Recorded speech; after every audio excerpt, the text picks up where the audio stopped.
How's it going, folks? It's Juno here. I had to make a complaint. And when I made a complaint, the person I was complaining to wasn't really receptive of the criticisms I had of my experience. They didn't feel that it was justified. They didn't express that it was justified, or that they understood that to me.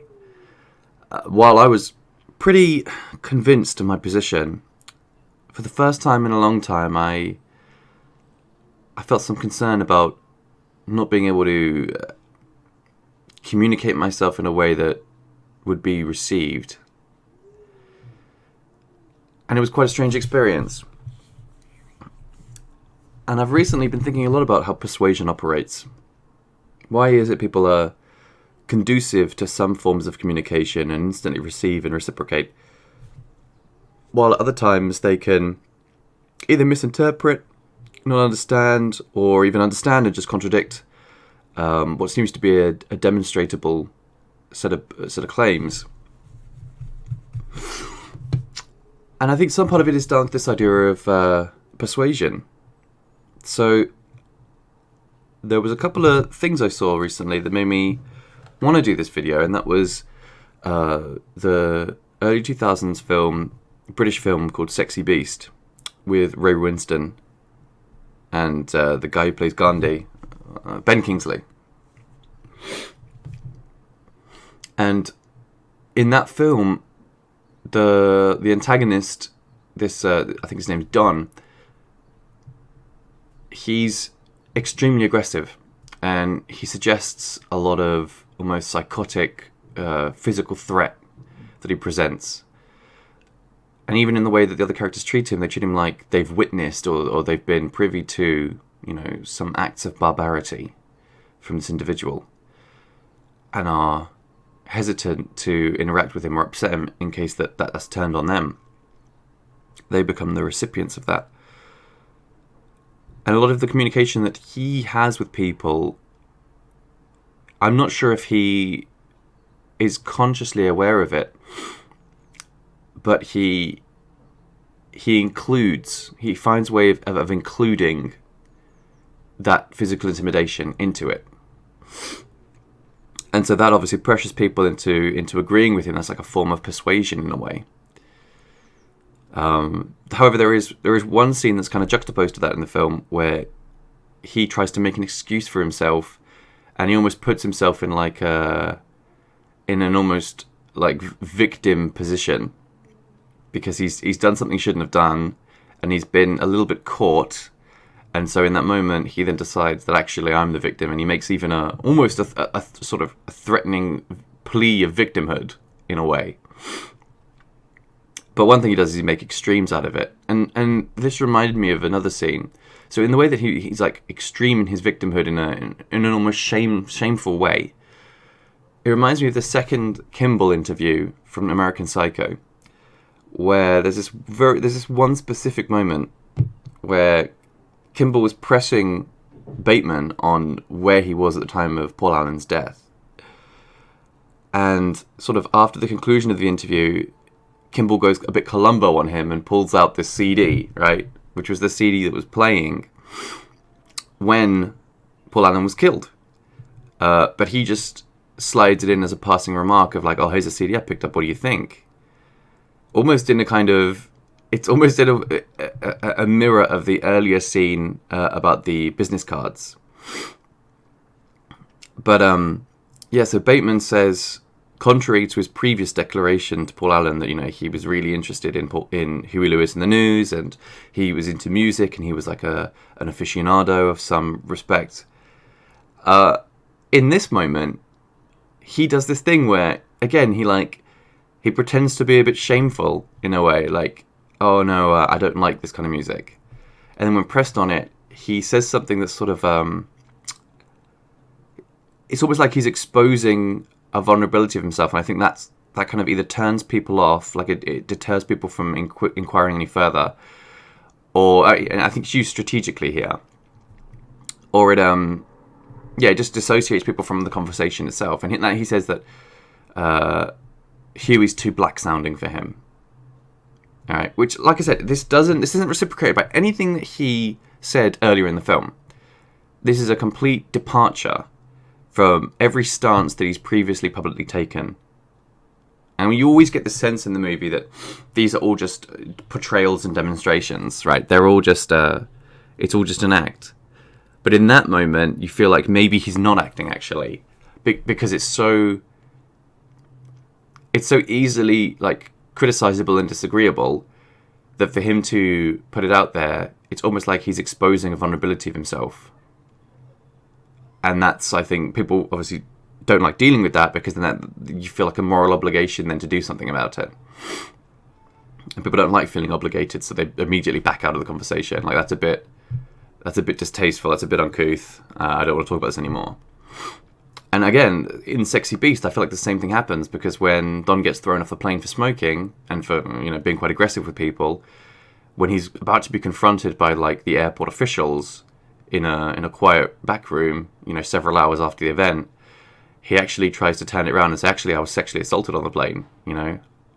I was touched up by the air steward, and I'm in a vulnerable position now. You need to help me. And again, it's this idea of, I'm going to switch my pattern of persuasion, my strategy, from one of, like, either assertive charm or confidence or aggression, and then just turn it around into, like, this morally, this interpretive moral obligation for the other interlocutor. Like, now I've said something to you, you're now obligated to do something unless you back out of the conversation. And again, in Sexy Beast, it's this, I'm a victim because I've been sexually abused by somebody, and now there's this, it's a very serious situation, and I think most people would just be like, I'd rather not get into that. I'd rather just let this go than try and take this any further, because it becomes very sensitive. And again, with the second Kimball interview, it's like, I'd rather Kimball would rather let it go and just go, well, each to their own, than get into it with him over, well, hold on, he sounds too black. What do you mean? He's too black sounding. You don't like black sounding. That there's a potential can of worms here that a lot of people suddenly, it's a landmine people don't want to touch.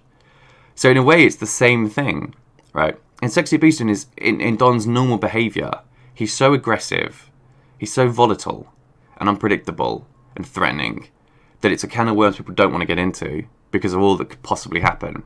And in the same way, when it's turned into this victimhood, it's the same thing, but it's just done in a different way. It switches from an assertive dominant position into a more submissive one, but it's still the same sort of strategy.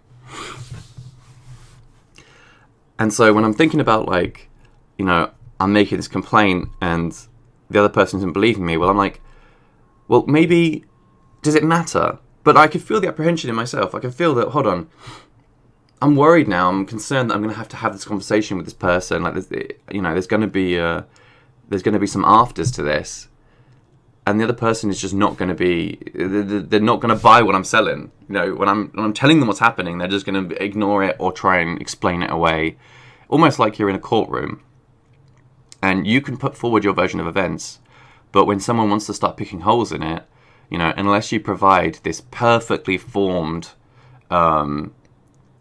like, representation of every detail and every small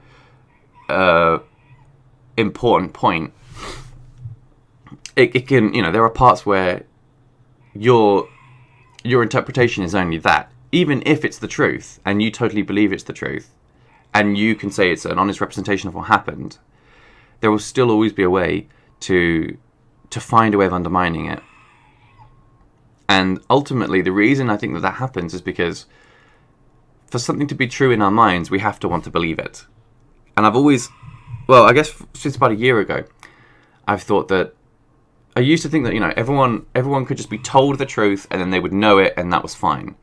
But now I think I've come to the point where a number of environmental factors have to be in place before someone can understand something to be true, or understand something to be an accurate reflection of reality.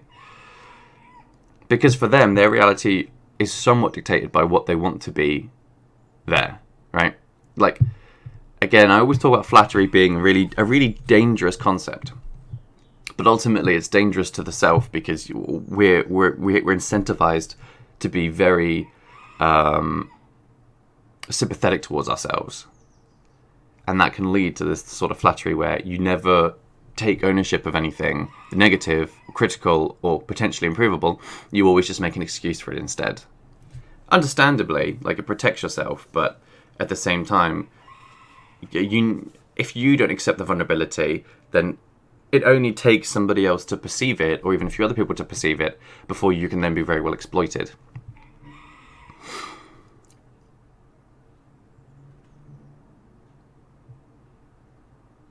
I guess then, what's the curious sort of quirk about this complaint situation? Like, I used to do a lot of complaints all the time. In fact, I used to be on the opposite side of that. I used to receive complaints in my younger years and have to handle and deal with them. And there certainly would be times where, I'd have the qualifying factors to determine what's a legitimate complaint and what's someone who's just trying to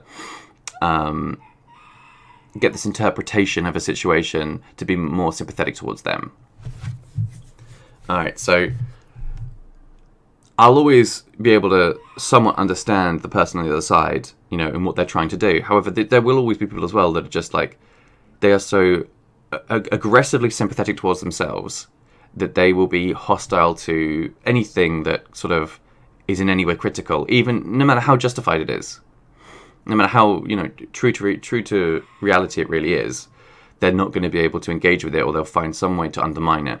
And you see this all the time, like ad hominem attacks, for example. For me, that's always been, when people want to start abusing the source of information that makes them feel uncomfortable, that has always been for me one about, like, okay, they've kind of abandoned the idea that they're going to prove this is a wrong statement or claim. Now they want to undermine the reputation of the source of the information and hope that takes the information away, so they don't have to deal with it anymore. And yeah, that's obviously a huge concern. However, I'm sure it's quite effective, right? Because what it's tapping into is, being social creatures, we do place some of our predictions and forecasts of our own success on the way that we're perceived by the community, by the group. And so when someone attacks our position in the group and tries to undermine it, and it's not answered, or it's not rebutted, then on some level you do suspect, all right, that's going to damage my future prospects, because now people won't want to cooperate with me, or now people won't want to fuck me, or whatever. Like, now your opportunities in the future are being reduced. And I think this is what cancel culture kind of is all about. Cancel culture is like, I'm going to damage your reputation so that other people in the group don't want to cooperate with you, and that makes doing things harder. Not because, you think about it, no one's going out of their way to work, to slave away for somebody else, right? So it's not like, you're taking literally away some kind of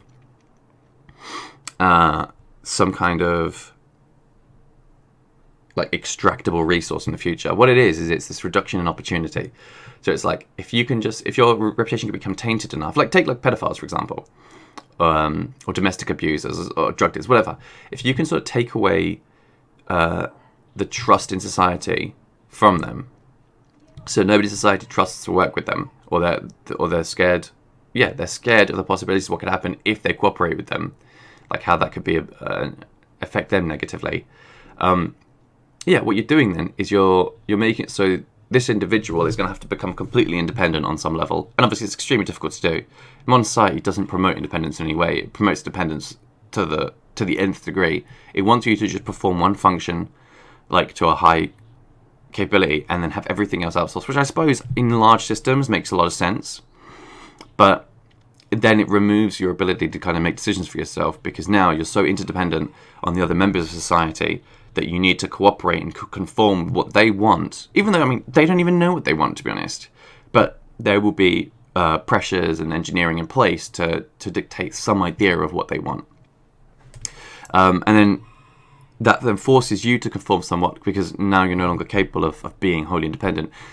And independence isn't the optimum form, I don't think. I think the optimum form is to be highly capable in one area and then have other factors that are accounted for elsewhere so you don't have to commit time and resources to doing them to a certain degree. So I think the way society has it in some way is the optimum form. However, it's been manipulated and bastardized so that it's now about sort of just fixing perceptions in one specific way. And that short term is obviously beneficial for conformity, but long term it's quite it's sort of anti-efficient in a way. Like it's anti-optimum, because it means that you lose a lot of the diversity of thought, and you lose a lot of the potential of other avenues that should be explored. So you only have what's already preordained, and that's stagnant. That lacks evolution. And so, yeah, I should to bring it back into the discussion about persuasion. If I want to persuade someone of something, ultimately, kind of what I'm doing is, well, personally, if I'm personally attacking them first, they're unlikely to be persuaded unless they're a bit of a masochist. All right, so I could say, like, if I somehow connect, I mean, in their minds it will be connected, but if I was to overtly connect something I said negative about them with a true fact afterwards, then they will always be more inclined to deny the true fact because of that association, rather than dissociate the two, or because it might potentially look like they're accepting the negative thing that was said about them. So in a way, that's an excellent form of manipulation you can employ today, which is, getting someone to believe something is hard, getting someone to deny something is easy. So all you want to do is combine something negative about them that they're going to be very willing to deny, and a true fact that you want to put along with it, and then paperclip them to get together, and then say, on some level, if this, then if this equals this, then this also equals this. And then you should be able to get them to very easily deny both of them at the same time. Because you think about the personal cost. This is where it all comes down to. Like what I was saying about like the social cooperation thing. The personal cost of being seen as less than you want to be seen as is so... But people imagine it to be potentially so high that they are more willing to abandon the truth than they are to allow this some level of slander, that as they would see it. So if you want people to say that something that isn't true is, connect it to something that either flatters them or conversely avoids them being slandered in some way. I mean, and that's exactly what you see in a lot of the social movements now, where if you don't repeat what we say, you are by definition a terrible thing that I can then use to influence others, the perceptions of others, the opinions of others against you. I mean, and this is on some level the new persuasion. This is how minds are being changed today. And the problem is that a lot of it starts with the lie that people are willing to tell themselves, and then that's like that's strong-armed into then the lie you're willing to repeat onto society. So you're willing to tell yourself lies that are beneficial to yourself about the status you want people to believe you have, right? The value you want people to believe you have, because if they perceive you as higher value, they will act towards you as if you're higher value, and that in itself has value, right? Because then there is more that can be extracted from them. It's a more exploitable situation. How is a homeless man going to exploit anyone, right? How is a man without prospects going to exploit anybody? I mean, you couldn't imagine it. You could always imagine a man in position of power exploiting people, because that's something that other people want to be associated with. They want to have that connection. They want to try to themselves exploit the power if they could. They want to themselves try to mimic or be attached to, be associated with that success, because hopefully then that would not only benefit their reputation and therefore have social consequences, but also potentially if they can get close to it, maybe they can harness some of it. Maybe they can take some of it if they're close enough. That proximity, it's instinctually ingrained with us that the proximity thing is real. We gravitate towards these things because, it's because that's the watering hole. That's you keep around it because that's the source of something you want.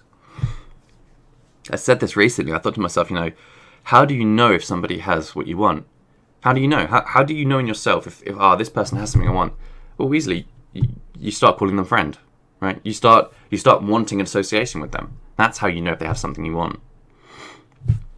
It could be a lot of things, right? It could be a lot of factors. It could be totally innocuous, like you want the joy that they bring through their comedy. Let's say they're just a funny guy, right? But you still want that.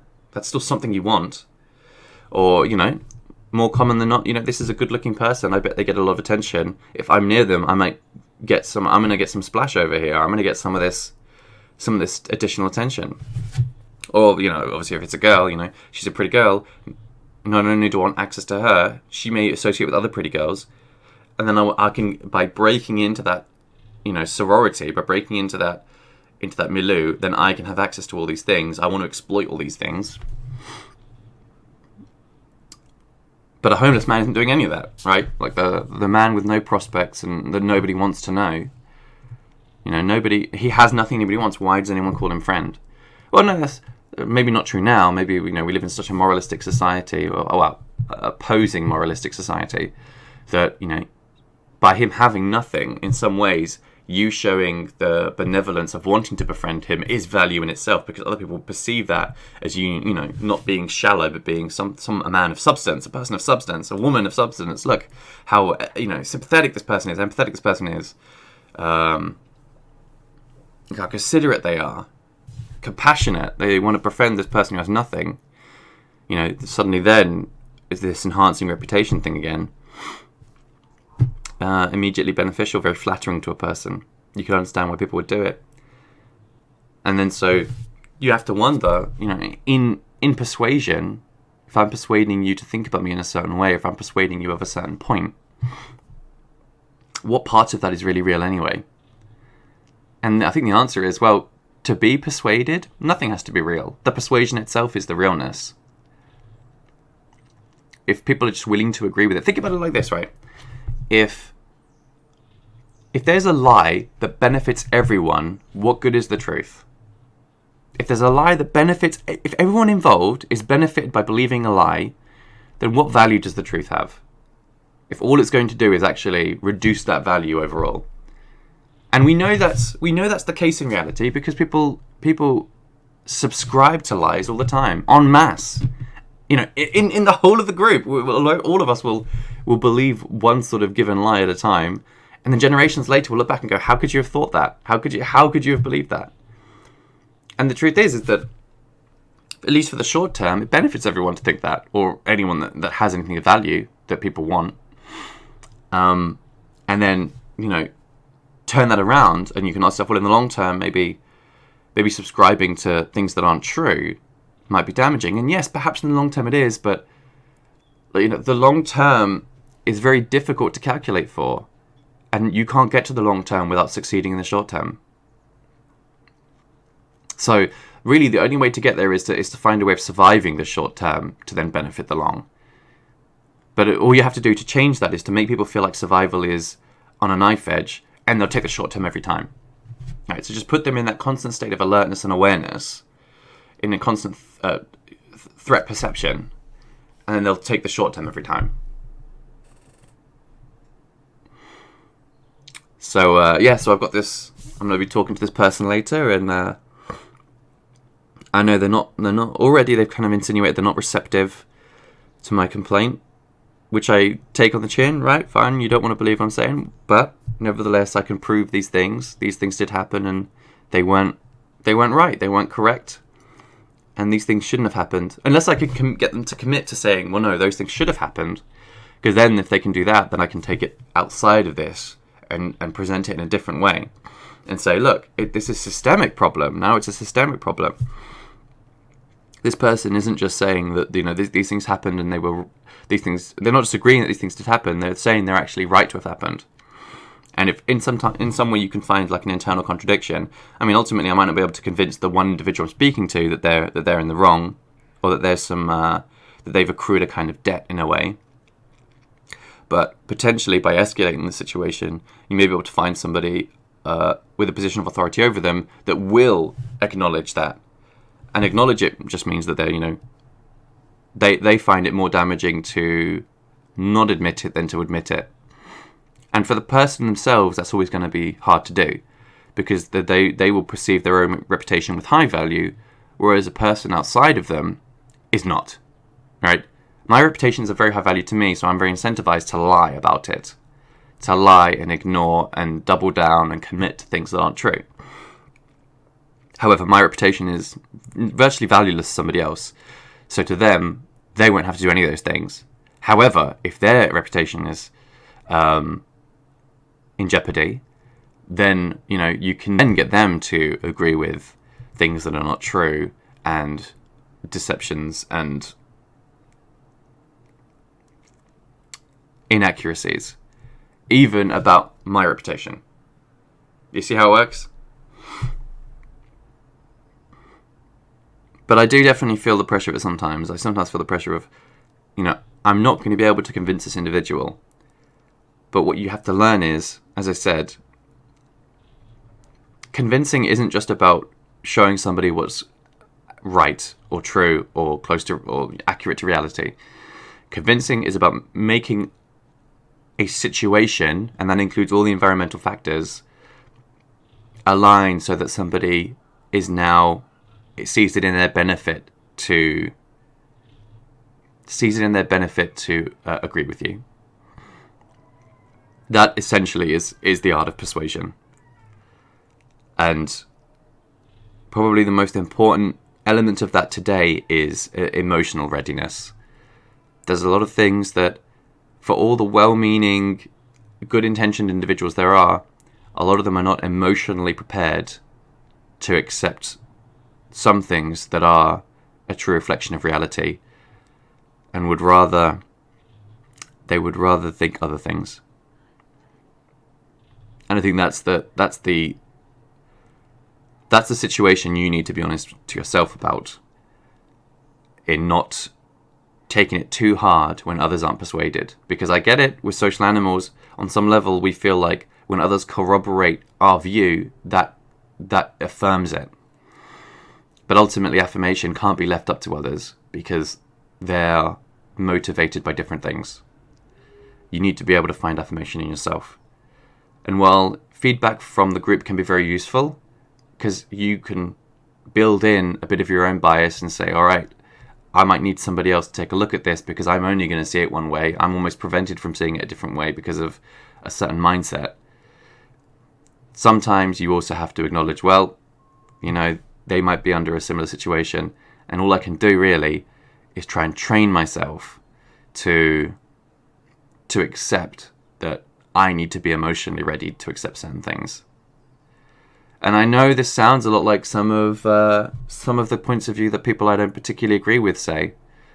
I know that there's been a lot of talk about unconscious bias, for example. And while I think the interpretation that's being put across for political gain is incorrect, I can't deny that there are some elements of like wanton bias or emotional readiness that are true factors, and that you do see day to day when interacting with people. And they do, when you account for them, they do explain for a lot. But yeah, that's something for you to think about. Thanks very much for hanging out with me, guys. I'll catch you next time.